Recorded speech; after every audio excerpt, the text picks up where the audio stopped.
Hi everyone, this is Sarah again. So in this video I'm going to talk about data management and data acquisition, and I try to keep it short, and also probably projection. I try to keep it short, so thank you for watching this video. I hope it's useful. Let's start with data management.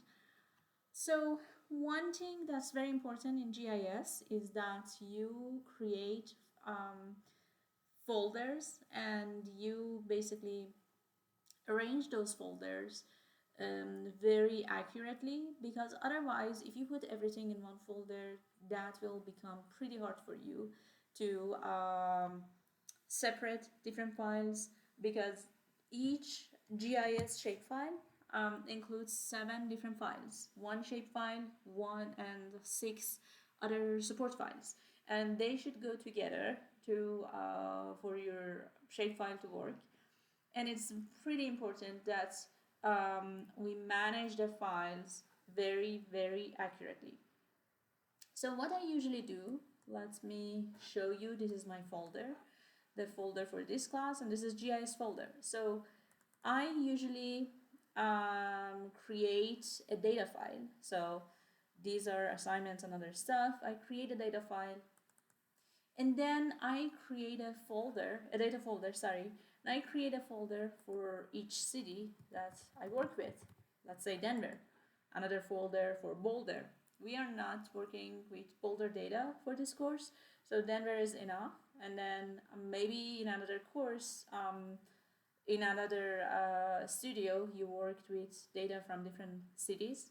So Denver, and then I create a folder for each data sets, each type of data that we upload here, the download here. For instance, data about elevation. I create a folder for elevation data. I create a folder for data about bike lanes and trails. I create a folder for data about demographics and so on. So that's very important that you create and these folders, and make sure that you put them in order so that you can very easily transfer them to other computers, and also you have access to them more easily than if you put everything in one folder.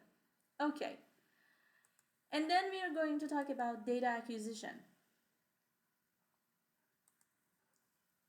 So, as we mentioned last time,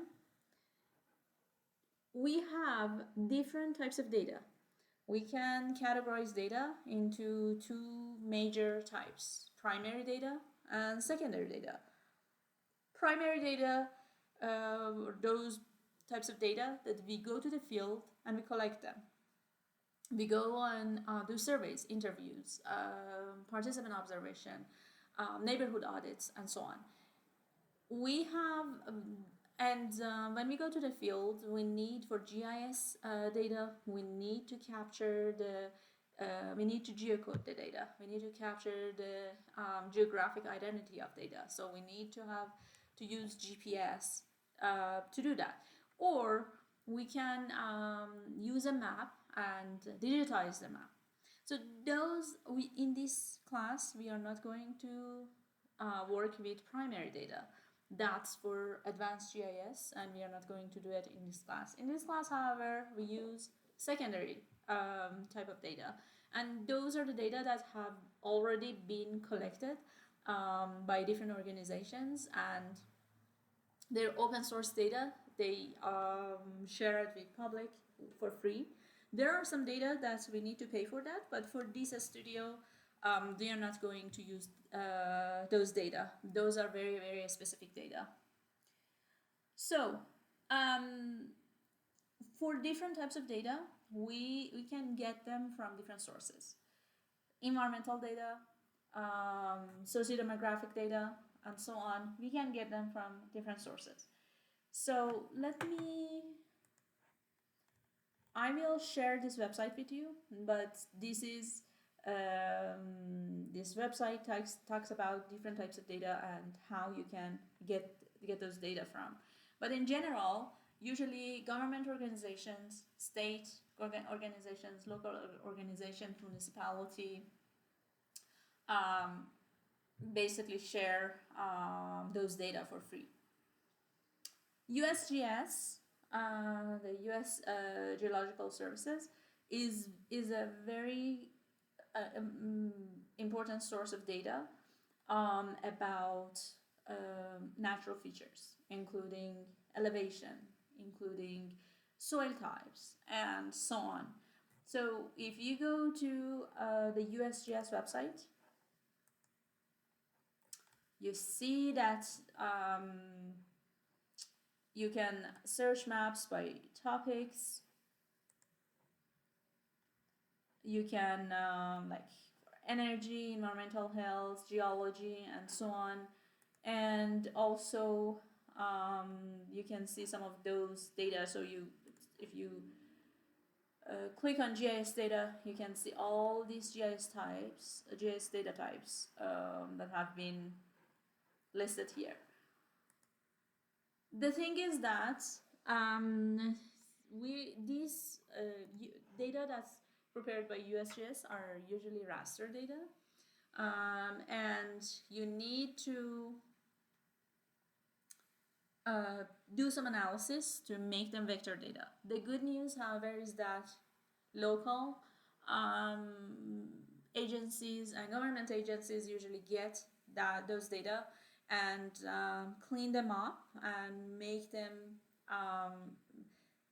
and basically turn them to the version that's easy to use, so you don't need to go to the USGS to download that data. The other thing with the USGS data is that's a national data for the entire nation, or it might be global data, and it might be a little bit hard for you to crop that data for your area. So USGS, then for environmental data, we have very many different sources. For instance, U.S. Forest Services, all these sources that you see, they provide you with different types of conservation environmental data, soil data. We have these sources, land use, land cover. USDA is a great source for that. Then census and socioeconomic data.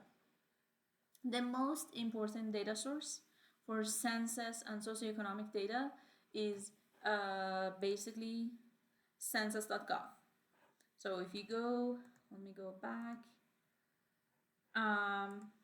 If you go to data.census.gov, you get access to all socio-demographic data that have been collected through decennial census that's repeated every 10 years, and American community survey that's repeated every 2 years or every 5 years. So you can get access to all the tables. We are not going to do it for this class. We are going to share all needed data with you, but eventually in more advanced courses, the way to do that is you go to tables, and then you can filter those tables based on the topic that you're looking for, based on the geography that you're looking for, years, surveys, type of surveys, and so on. This is a complicated process. I'm not going to go through it, and we don't expect you to do that. We are going to share data with you, but for advanced courses, you're going to do that. The census, the important thing with census is that data are available at different levels: block level, block group level, tract level, and neighborhood level. And the difference between these 4 levels, we will talk about it later, but block level is the smallest smallest level, so it's very fine-grained that you can find data for just blocks, and then block groups is a little bit bigger, multiple blocks together, and then tract is a little bit bigger, and each neighborhood is probably includes a few block groups. We'll talk about that later. And then at the county level, at the state level, at the national level, they are all available. As for the topics, sociodemographic data. We talk about populations and people, age, gender, um, type of families, and so on, race and ethnicity, income and poverty, housing, health, and so on, education, employment. So we have many different types of data that we can extract from census. The good news, so it's a little bit confusing, the good news is that municipalities such as Denver have acquired those data, cleaned them up, and sort them out into and just crop them for Denver and sort them out into different topics, and we have very quick access to those types of data through Denver Open Data Catalog. Then if you open the site, you can see, if you click on GIS, you can see a lot of different types of data that you can just, and shapefiles that you can just click on and download that data. For instance, bike racks in Denver, all sociodemographic data, crime, and so on. And we have like a lot of pages. So a lot of different types of data you have access to, which is great. So let's say I'm looking for crime data. Yes, we have crime data. And if when I click on that, you see a description of data, and about crime data. What's that about? Please, whenever you download any source of data, go through these descriptions, and then you can see that we have data in different types: shapefile, CSV, PDF, and so on. Some of these data are DWG files. So what's important for us is the shapefile. So what I do is I download the crime data, the zip file. The other thing that you need to download is the metadata. Metadata is important because when you open the attribute table, you see the description of each column is a little bit difficult to understand. So you need to download it to see what each column is about. That's important. Let's say that I'm also looking for historic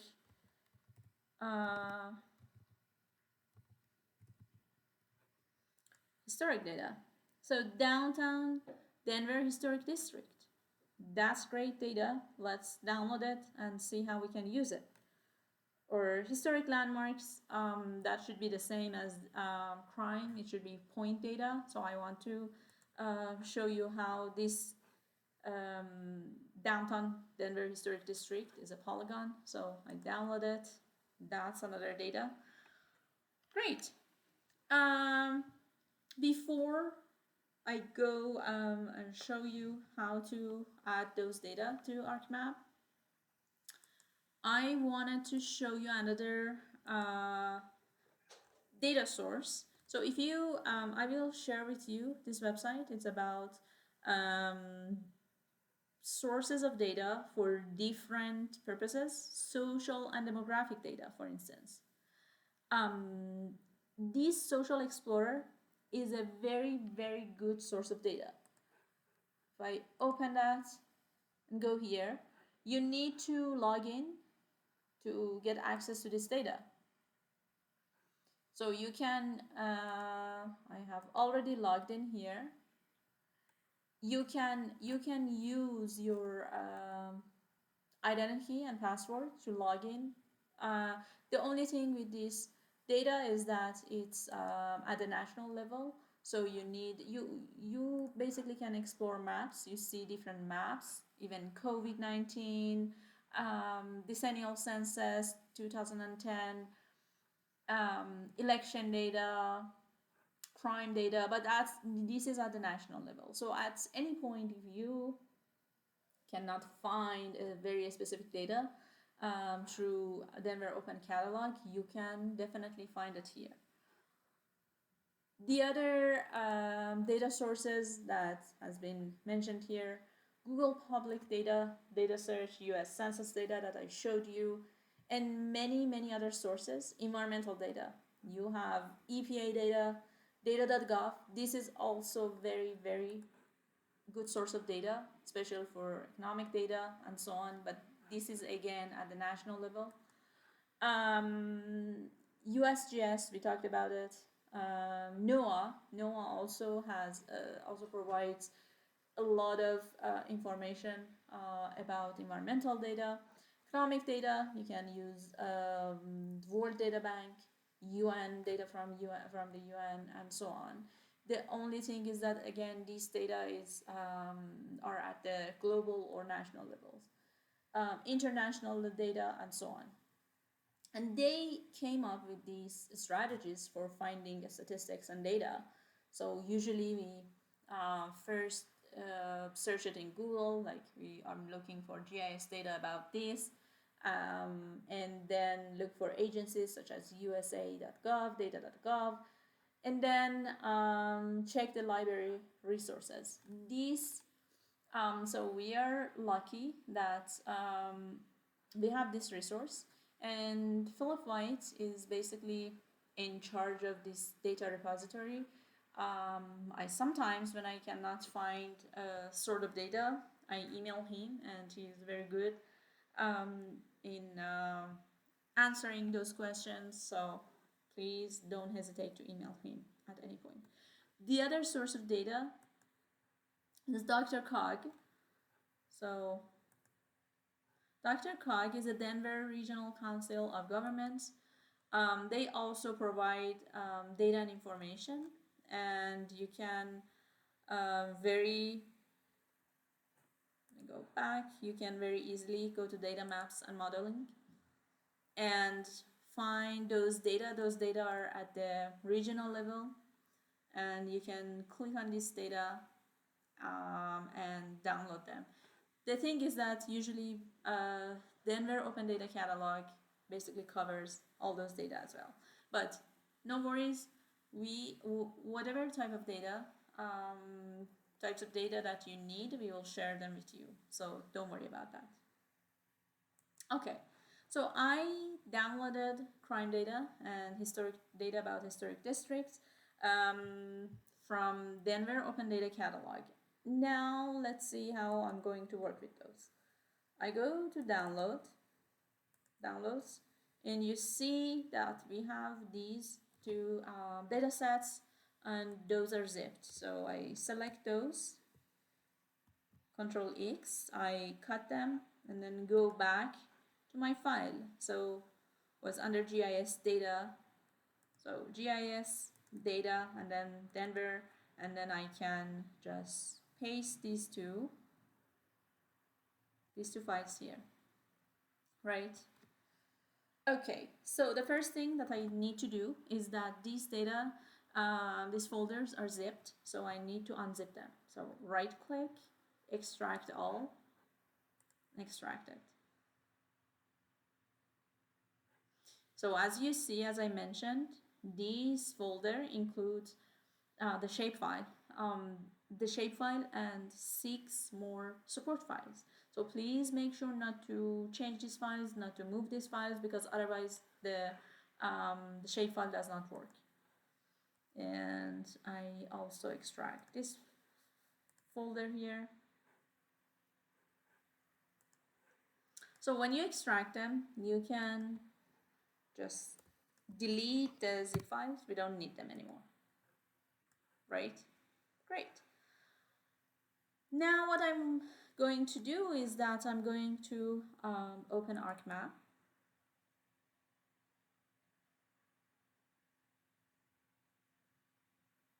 Okay, so I want to create a new map, blank map, and now I'm here. Now I want to add those 2 layers. We have 2 ways to do that. One way is to use add data, click here and add the layers. I showed you about base map and other stuff. I usually don't do that because it's in terms of data management, it's not the best practice to do it this way. What I usually do is I use data catalog. So if you open data catalog, you see that you can data catalog is basically you can get connected to your data, and you have simply access to all types of data here. So in order to get connected to your folder, connect to folder, you click here, and then you go and find your folder. So it's under here, GIS, data, and Denver. I want to get connected to Denver. Okay, so now I'm connected to that folder, right? If I make it bigger, so GIS data Denver. If I open it, then I can see the folders, the shapefile folders for crime and the historic district. So let's first open the historic district, and you can see this is the when you see this icon, this is about the shapefile, and this is a polygon, and the shapefile is a polygon shapefile.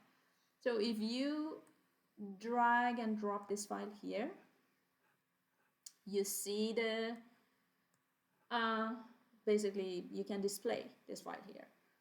So as you see, this shapefile, it sounds like these polygons are distorted, and they look a little bit funky, and that's because the projection is not correct.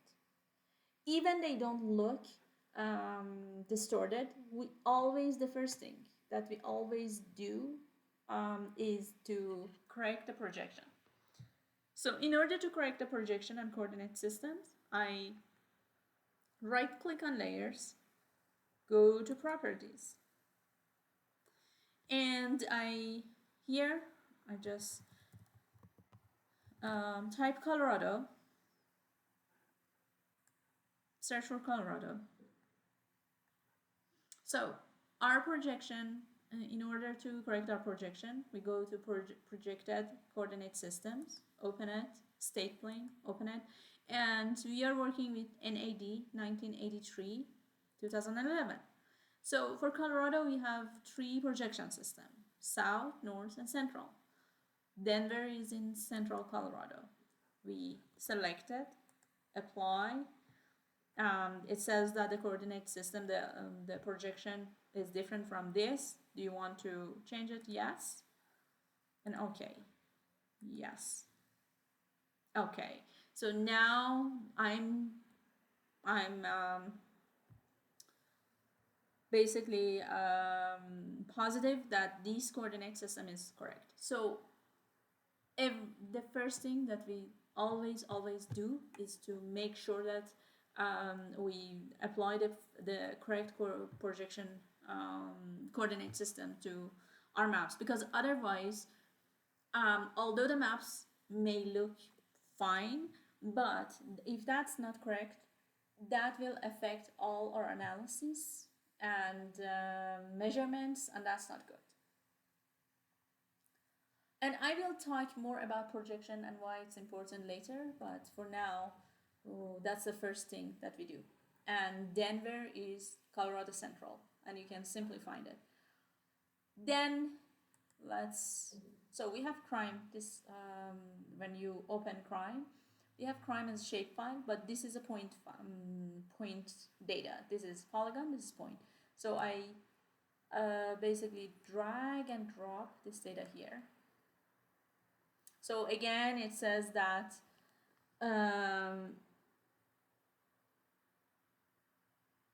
the coordinate system is not the same, so I need to change the coordinate system for this one.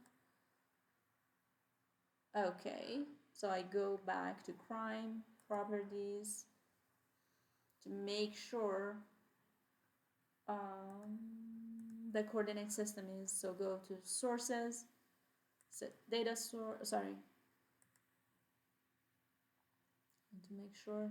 Actually, the coordinate system that we use for I go to source, now I have to make sure to apply that coordinate system again. So Colorado, to make sure that the coordinate system is fine. Central, apply, yes. Okay, yes. So now I'm sure that the coordinate system is correct for both of them. So if I zoom out a little bit, as you see, so let me,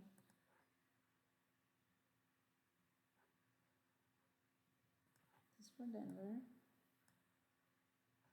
So when you look at the map, basically the size of these dots is so big that we cannot see what's going on the map. So it sounds like we have all over in Denver, we have a lot of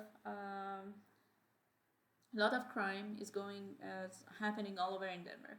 How can we see the density of crime? And this is because the size of the dots is very big. So if you go on the dot and double click on that, you see here that you can change change that symbol and change the size of that symbol. And I'm going to make it 0.5, and let's keep the color. Okay, so now you can better see the density of crime in different locations. And if you zoom in, you can better see the rate of crime. Later on, I will show you how to create density maps, and that way you can better show the density of crime in different locations. And also this crime data, if you right click and open the attribute table, that includes different types of crime and that we might not be necessarily interested in. So we may eventually decide to just show one type of crime. So, and also that's for the future. One thing that you can do, if you're not interested in a type of data, you can simply turn it on and turn it off, or you can just remove that layer. So if I remove it, that layer is gone, right?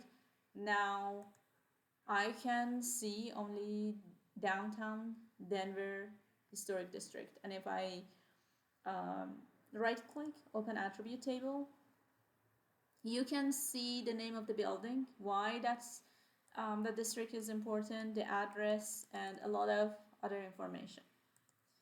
If I use this identity command, like click here, click on each of these, you can also see this information here. So you can see the information about each polygon here. So let me open another. I have, not in this folder, in another folder, I have a census, basically census from 2010, and let me drag and drop it here.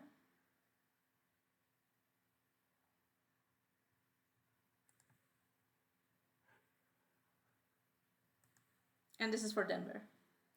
So as you see, now I cannot see downtown Denver historic districts anymore. But if I change the location,